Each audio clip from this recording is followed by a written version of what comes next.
Amidala Hopa, thank you for joining us. I am Aaliyah Chavez. We start today in the Pacific Northwest, where climate change is on the ballot in Washington state, and the outcome could impact Native nations. Our Mark Trahant was in Washington to see how this law's repeal could impact tribes. Hi, Mark. Hi, Aaliyah. Washington's climate law that caps emissions and raises funds for projects has been called innovative and a sneaky tax on energy consumers. This fall, voters will get their say. Ballot Measure 2117 would repeal the carbon cap and investment law. I went to Washington last week to take a look. Our ancestors have long foretold of a day of reckoning. I believe we are in that day of reckoning. They understood that the world was on a trajectory that just simply wasn't sustainable.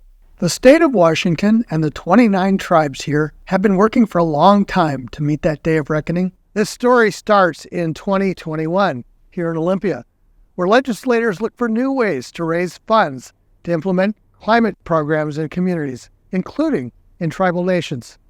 After several starts and stops, the state passed the 2021 Climate Commitment Act.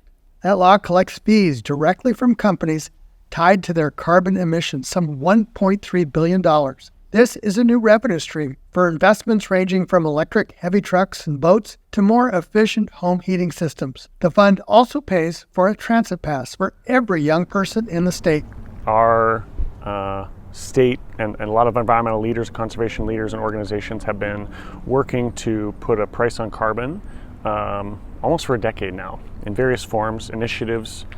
And I think along the way had learned a lot of lessons around what works, what people are ready for, what's it going to take. And so that meant having an environmental justice at the center. It meant working with tribes. That environmental justice includes a fund, some $130 million, designated directly for tribal nations.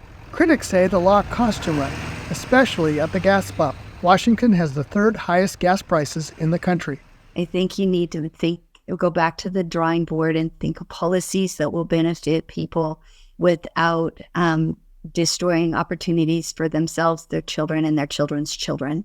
And I think that's where we diverge. Di said it makes more sense to agree on a national climate policy, not one state by state. I think it's a policy that isn't appropriate for our state.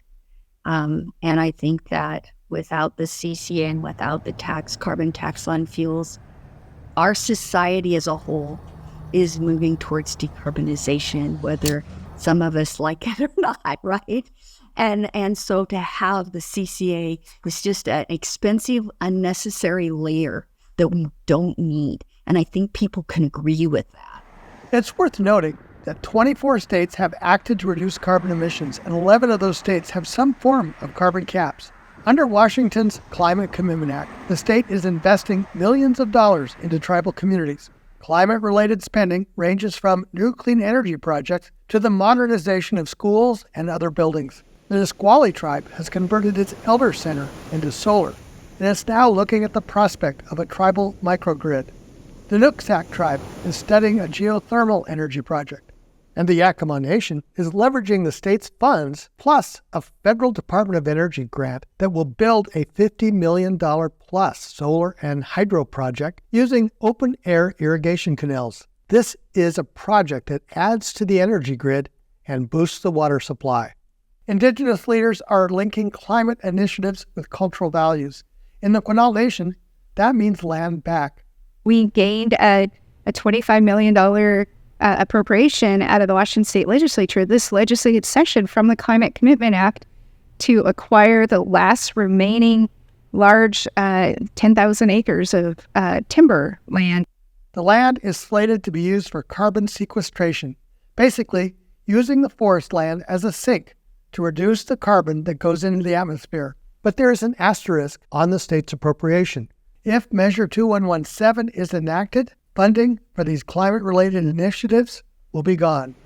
On the Quinault Nation, tribal citizens take the long view, even though this is a community where the impact of climate change is now.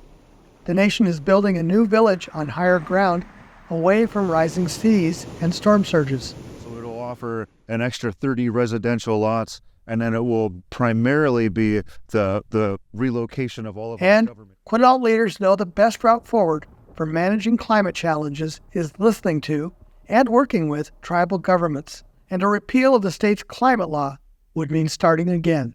There's an entire world of opportunity where others fail to lead, fail to act, fail to respond to traditional and ancient values that are proven through centuries. As others are collapsing around us, we're rising. And everybody knows at some level, Indigenous people hold such power, resilience, knowledge, and wisdom. But when we're able to do that in a way to lead the rest of the world out of this crisis, that's the opportunity that we see. If we're going to truly move the paradigm forward and shift our ways of thinking and acting in the face of climate change, it's going to happen best when tribes have the most authority, autonomy, and self-governance over those decisions and affairs.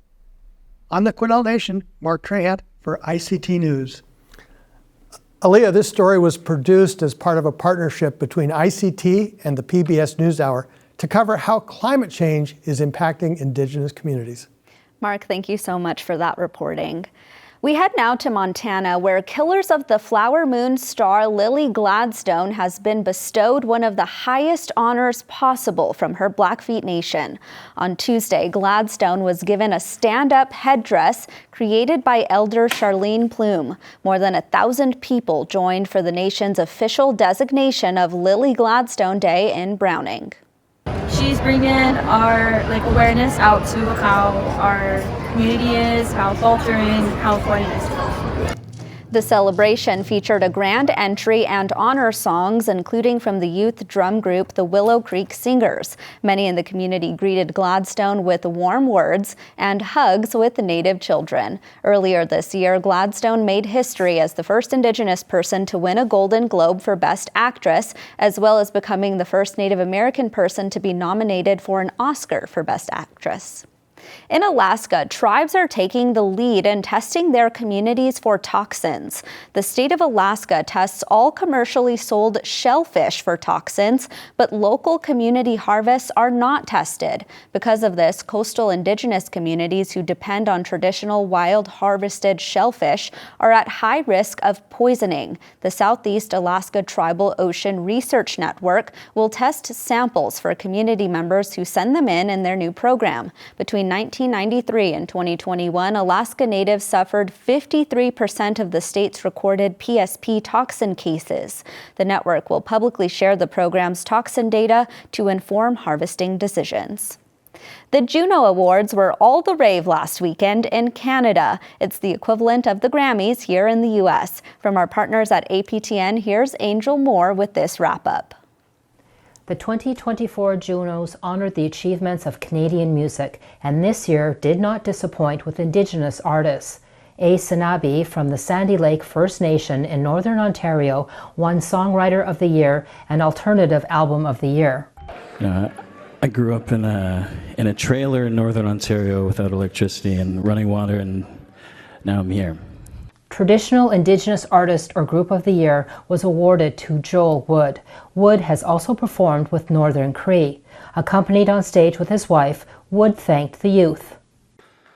And I want to give a shout out to all those little res boys, res girls back home who turn over their mom's laundry basket and they jam them powwow songs, them Sundance songs, and prayer songs. Inuk singer and songwriter Ailey Seppi won Indigenous Artist or Group of the Year. So this is to my uncle's Sagluk band. They formed a rock and roll band after their residential schools, and they pretty much formed me. They made me who I am. Contemporary Roots Album of the Year went to William Prince of the Peguis First Nation. Prince played music with his father at gigs in northern Manitoba. All the youth of the Peguis First Nation, it takes a real village to lift somebody like myself so high. So thank you so much for this honor, and stand in the joy, my friends. The 2025 Junos will be held in Vancouver. Angel Moore, APTN National News, Jabuktuk, also called Halifax.